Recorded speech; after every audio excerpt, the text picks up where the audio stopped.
Hi every one, welcome to global short and academy. இந்த வீடியோவில் பிப்ரவரி 2024 English short and எக்ஸாமினேஷனில் வந்து இந்த ஸ்பீக்கர் இஷ்யூன்னு சொல்லியிருந்தீங்க இல்லையா, அதை பற்றின ஒரு நியூஸ் ஆர்டிக்கல் வந்து தமிழ் ஹிந்து பேப்பரில் வந்து வந்திருக்கு. சரிங்களா, அதை தான் நம்ம வந்து இந்த வீடியோவில் வந்து பார்க்க போகிறோம். இந்த நியூஸில் வந்து என்ன சொல்லியிருக்காங்க அப்படின்னா, மேலோட்டமாக ஃபஸ்ட்டு சொல்லிடுறேன்.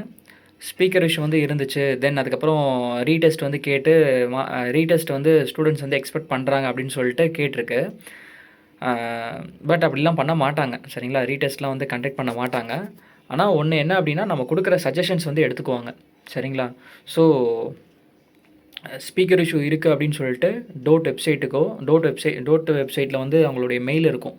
சரிங்களா, அவங்களுக்கு மெயில் அனுப்புகிறதோ இல்லைனா இன் பர்சனாக சென்னையில் இருந்தீங்க அப்படின்னா இன் பர்சனாக வந்து நேரில் போயிட்டு ரெக்வஸ்ட் லெட்டர் எழுதி கொடுத்தோம்னா அடுத்த வாட்டி அவங்க வந்து இன்னும் பெட்டராக வந்து பண்ணி தருவாங்க. சரிங்களா, அவங்களும் பார்த்துட்ருக்காங்க ஸ்டூடெண்ட்ஸ் வந்து எப்படி இது பண்ணுறாங்கன்னு சொல்லிட்டு. ஸோ அவங்களுமே ஸ்டெப்ஸ் வந்து எடுப்பாங்க. சரிங்களா, ஸோ அடுத்தடுத்த எக்ஸாமில் வந்து ஈஸியாகவே வந்து கேட்பாங்க. தென் குவாலிட்டியுமே வந்து நல்லா கொண்டு வருவாங்க. சரிங்களா, அப்படியே விட்டுற மாட்டாங்க. ஓகே, ஃபஸ்ட்டு திங் இந்த ஆர்டிக்கலில் என்ன எழுதியிருக்குன்னு சொல்லிட்டு என்ன போட்டிருக்காங்கன்னு சொல்லிட்டு பார்ப்போம். ஆங்கில சுருக்கெழுத்து தேர்வில் மக்கர் செய்த வாசிப்பு சாதனம். ஸ்பீக்கர் தான் அப்படி சொல்கிறாங்க. மீண்டும் தேர்வு நடத்த மாணவர்கள் எதிர்பார்ப்பு. தமிழகத்தில் நேற்று முன்தினம் நடைபெற்ற ஆங்கில சுருக்கெழுத்து தேர்வில் ஜூனியர் மட்டும் தான் சொல்லியிருக்காங்க, ஆனால் சீனியர்லுமே இருந்துச்சு. ஆக்சுவலாக பதிவு செய்யப்பட்டு ஒளிபரப்பப்பட்ட வாசிப்பில் 30 வினாடிகளுக்கு சப்தமம் குறைந்ததால் தேர்வு எழுதிய மாணவர்கள் அதிருப்தி அடைந்தனர். இதனால் மீண்டும் மறுதேர்வு நடத்த வேண்டும் என அவர்கள் எதிர்பார்க்கின்றனர். தமிழ்நாடு தொழில்நுட்ப கல்வி இயக்ககம் சார்பில் நடத்தப்படும் சுருக்கெழுத்து தேர்வில் கடந்த சில ஆண்டுகளாக தேர்வு மையத்தில் நேரடி வாசிப்பு முறை நிறுத்தப்பட்டு வாசிப்பு சாதனம் மூலம் வாசிக்கப்படும் முறை கடைப்பிடிக்கப்பட்டு வருகிறது. அப்படின்னா முன்னெல்லாம் டிக்டேட்டரே வந்து டிக்டேட் பண்ணுவாங்க ஒரு ஹாலுக்குமே. இப்போ தான் வந்து ஸ்பீக்கர் வைக்கிறாங்க. 2020 பிப்ரவரி எக்ஸாம் வரைக்கும், கொரோனாவுக்கு முன்னாடி வரைக்கும் வந்து பார்த்திங்க அப்படின்னா இதுதான் இருந்துச்சு. மேனுவலாக தான் வந்து வாசிப்பாங்க. இந்த சாதனத்தில் பல்வேறு குறைபாடுகள் காணப்படுவதால் மாணவர்களின் தேர்ச்சி விகிதம் குறைந்து வருவதாகவும் அதனை மேம்படுத்தி முறையாக பயன்படுத்த நடவடிக்கை எடுக்க வேண்டும் எனவும் மாணவர்கள் மற்றும் வணிகவியல் பள்ளிகள் சார்பில் ஏற்கனவே கோரிக்கை விடுக்கப்பட்டு வருகிறது. இந்நிலையில் பிப்ரவரி 18ஆம் தேதி நடைபெற்ற ஆங்கில சுருக்கெழுத்து தேர்வில் பதிவு செய்யப்பட்டு ஒளிபரப்பப்பட்ட வாசிப்பில் சுமார் 30 வினாடிகளுக்கு சப்தம் குறைவாக கேட்டுள்ளது. இதனால் வாசிப்பது என்னவென்று தெளிவாக புரியாததால் தேர்வு எழுத முடியாமல் மாணவர்கள் அதிர்ச்சி அடைந்தனர். இது குறித்து தமிழ்நாடு வணிகவியல் பள்ளிகள் சங்க தொடர்பாளர் ஜே ரவிச்சந்திரன் இந்து தமிழ் நாளிதழிடம் கூறியது. ஏதோ தமிழ்நாடு வணிகவியல் பள்ளி சங்க தொடர்பாளர் யாரோ ஒரு பேட்டி கொடுத்துருக்காங்க. அதனால தான் இந்த ஆர்டிக்கிளே வந்து வந்திருக்கு, ஜெயச்சந்திரன் அப்படின்னு சொல்லிட்டு. ஒரு 30 செகண்ட்ஸ் வந்து டிக்டேஷன்ஸ் வந்து சரியாக கேட்கல அப்படின்ற மாதிரி போட்டிருக்கு.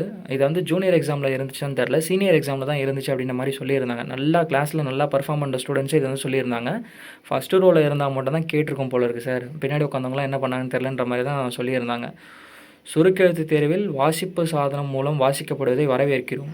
ஓகே, ஜெயச்சந்திரன் சார் என்ன சொல்லியிருக்கான்னு பார்ப்போம். வாசிப்பு சாதனம் மூலம் ஸ்பீக்கர் மூலம் வாசிக்கப்படுவதை வரவேற்கிறோம். ஆனால் அதை முறையாகவும் உயர் நீதிமன்றம் வழங்கிய வழிகாட்டு நெறிமுறைகளுடனும் செயல்படுத்த வேண்டும்.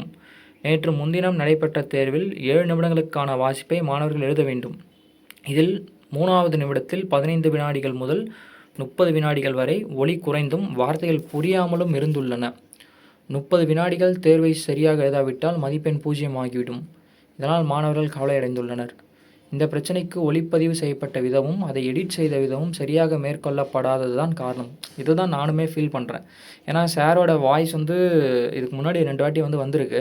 இந்த வாட்டி ரெக்கார்டிங்லேயும் அந்த எடிட்டிங்லேயுமே வந்து கோட்டை விட்டுட்டாங்கன்ற மாதிரியும், ரெண்டாவது வந்து அந்த ஸ்பீக்கரில் வந்து இது வரைக்கும் வந்து அந்த ஸ்பீக்கர் வச்சு தான் எக்ஸாம் வந்து கண்டக்ட் பண்ணிட்டுருக்காங்க. ஸோ அந்த ஸ்பீக்கர்ஸுமே வந்து என்ன பண்ணால் அப்டேட் பண்ணணும். ஜெப்ரானிக்ஸ்னு சொல்லிட்டு ஒரு பிராண்டு தான் யூஸ் பண்ணிகிட்ருக்காங்க. வேறு எதனா பிராண்ட் வந்து அவங்க யூஸ் பண்ணாங்கன்னா பெட்டராக வந்து இருக்கும். அதே மாதிரி ஸ்டூடெண்ட்ஸ் வந்து உட்கார வைக்கிறதுமே வந்து கரெக்டாக வந்து உட்கார வச்சுட்டாங்க அப்படின்னா எல்லாருக்குமே வந்து சாட்டிஸ்ஃபைடாக உட்காந்து எழுதினா மட்டும்தான் டிக்டேஷன் ஸ்ட்ரோக்ஸ் வந்து கரெக்டாக எழுத முடியும் இல்லையா. ஸோ அடிச்சு பிடிச்சி போகிறாங்கன்ற மாதிரிலாம் நிறைய கம்ப்ளைண்ட் வந்து பண்ணியிருந்தாங்க. ஸோ அந்த மாதிரி இல்லாமல் இப்படி தான் உட்காரணும், எல்லாருக்கும் கம்ஃபர்டபுளாக இருக்கிற மாதிரி அப்படின்ற இதுவெல்லாம் நம்ம வந்து ரைஸ் பண்ணணும், டோட்டுக்கு ரெக்வஸ்ட் பண்ணணும். அப்படின்னா அவங்க வந்து பண்ணி தருவாங்க. இதற்குத்தான் பழைய முறையிலே ஒவ்வொரு அறைக்கும் ஒரு டிக்டேட்டரை வைத்து தேர்வு நடத்த வேண்டும் என நாங்கள் வலியுறுத்தி வருகிறோம். ஆக்சுவலாக கரெக்டாக பண்ணாங்க அப்படின்னா இது வந்து ரொம்பவே காஸ்ட் கட்டிங், தென் அதுக்கப்புறம் ரொம்ப எஃபெக்டிவாக இருக்கும் இந்த ஸ்பீக்கர் வச்சு பண்ணுறது. இன்னும் கரெக்டாக பண்ணலை அவங்க. எனவே ஆங்கில ஜூனியர் சுருக்கெழுத்துக்கு மறுதேர்வை நடத்த தமிழ்நாடு தொழில்நுட்ப கல்வி இயக்ககம் நடவடிக்கை எடுக்க வேண்டும், இவ்வாறு அவர் கூறினார். அவர் ரெக்வஸ்ட் பண்ணியிருக்காரு. ஸோ ஸ்டூடெண்ட்ஸ் சார்பாக இந்த மாதிரி பண்ணுங்கன்னு சொல்லிவிட்டு. ரீடெஸ்ட்லாம் வந்து கண்டக்ட் பண்ணுவாங்கன்றது ரொம்ப ரேருங்க. அன்றைக்கே வந்து கேட்டால் இருந்தால் இன்னொரு வாட்டி டிக்டேஷன்ஸ் கூட போட்டிருக்கலாம். திரும்ப ரீடெஸ்ட்லாம் வந்து ரொம்ப கஷ்டம்தான்.